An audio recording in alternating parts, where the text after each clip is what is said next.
Aujourd'hui, on aborde un sujet particulièrement dense et complexe. Oui, la question palestinienne et bien sûr les relations israélo-arabes. Un sujet chargé d'histoire. Exactement. Et pour nous guider, on va s'appuyer sur une analyse spécifique, un document fourni par Amadou Guissé, il est professeur au lycée Djignabo et aussi technopédagogue. C'est ça, un document qui retrace bien les choses. Le Proche-Orient, bon, on sait c'est un carrefour, géographique, économique avec le pétrole, et puis religieux aussi. Les trois monothéismes. Voilà. Et la source nous rappelle que la situation actuelle, elle découle en partie de la fin de l'Empire ottoman, mais surtout, le point de départ moderne, c'est 1948. La proclamation de l'État d'Israël en Palestine. Exactement. Et c'est ce moment clé et ses suites qu'on va examiner en se basant sur l'analyse de M. Guissé. Alors, commençons par les origines, si vous voulez bien. Le document mentionne l'antisémitisme en Europe fin 19e, début 20e. Oui, c'est présenté comme un déclencheur. Ça mène à l'émergence du sionisme, avec Théodore Herzl, son livre « L'État juif », le congrès de Bâle. Et puis la déclaration Balfour, en 1917, britannique. Qu'est-ce que la source en dit de son impact? Eh bien, le document souligne que cette promesse britannique d'un foyer national juif, ça a concrètement encouragé une immigration. D'accord. Ce qui a changé l'équilibre sur place et attisé les tensions avec les Arabes palestiniens. C'est vu comme une source directe de friction. Logique. Et ça devient ingérable pour les Britanniques. Oui, ils transfèrent le dossier à l'ONU en 1947. Et là arrive la résolution 181, le fameux plan de partage. Un État juif, un État arabe et Jérusalem. Sous contrôle international, oui. À cause de son importance pour les trois religions, le Saint-Sépulcre, Al-Aqsa, le Mur des Lamentations. Mais le document note un point important sur ce plan, non Sur la répartition des terres. Tout à fait. Il est mentionné que le plan attribuait plus d'espace aux Juifs alors qu'ils étaient moins nombreux d'après les chiffres cités. Et ça, la Ligue arabe, elle rejette. Donc rejet arabe, et le 14 mai 1948... David Ben Gourion proclame l'État d'Israël. Et paf, la guerre éclate immédiatement. La première guerre israélo-arabe. Avec l'Égypte, l'Irak, le Liban, la Syrie, la Transjordanie. Et le résultat de cette guerre, selon le document, c'est fondateur. Israël, Tsahal, son armée, prend le dessus après des débuts difficiles.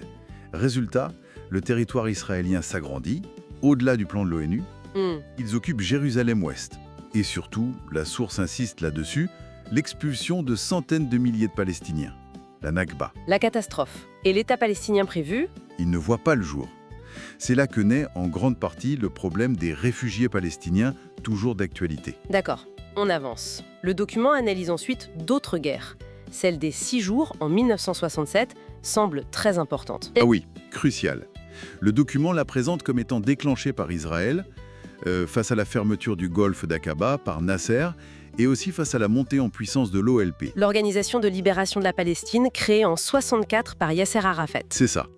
Et en 6 jours, victoire éclair d'Israël qui occupe, attention, Gaza, la Cisjordanie, Jérusalem-Est, le plateau du Golan syrien et le désert du Sinaï égyptien. Une occupation massive. Et ses conséquences durent encore. Tout à fait. Puis il y a la guerre du Kippour en 73. Là, c'est l'Égypte et la Syrie qui attaquent. Pour récupérer les territoires perdus, j'imagine. Exactement. Attaque surprise pendant la fête juive, Israël contient avec l'aide occidentale. Mais la conséquence majeure mise en avant par le document, c'est... Le pétrole. Oui. L'utilisation de l'arme pétrolière par les pays arabes, les prix quadruplent. C'est le premier choc pétrolier mondial. Ça montre une autre facette du conflit. Intéressant. Alors, face à ces échecs militaires des États arabes, le document parle d'un réveil palestinien. Qu'est-ce que ça recouvre? Mais c'est l'idée que les Palestiniens prennent leur destin en main. L'OLP devient vraiment l'acteur central. Mais la source cite aussi d'autres groupes. Oui. Le djihad islamique, le FPLP, et puis plus tard, le Hamas créé en 87. Le document le décrit comme visant la destruction d'Israël et utilisant des attentats, des prises d'otages. Et c'est aussi le début de l'intifada. La guerre des pierres, fin 87. C'est ça, une révolte populaire depuis les territoires occupés. Et Israël intervient au Liban en 82 aussi. Paix en Galilée, pour chasser l'OLP, qui doit partir à Tunis. Période sombre aussi avec Sabra et Shatila. Mais en parallèle, il y a des tentatives de paix, Camp David d'abord. Oui, 78-79. Sadat pour l'Égypte, Begin pour Israël. L'Égypte reconnaît Israël, récupère le Sinaï. C'est une paix séparée par contre.